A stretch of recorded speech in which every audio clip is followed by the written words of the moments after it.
In this guide, I'll show you how to add extensions to Opera GX.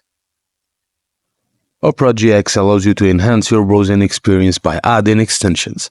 You can add extensions from the Opera add-on store or from the Google Chrome Web Store.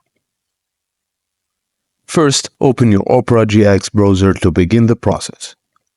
Once it is open, click on the extensions icon.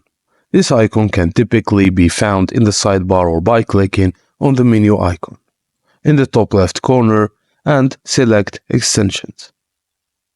This will show all of the extensions you currently have installed.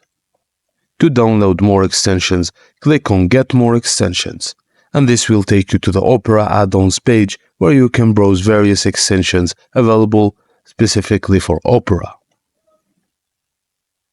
To install extensions from the Google Chrome Web Store, open a new tab and search for Chrome Web Store in the search bar to open the Chrome Web Store website. Browse or search for the extension you want to install, and click on the extension you want, then click on Add to Chrome.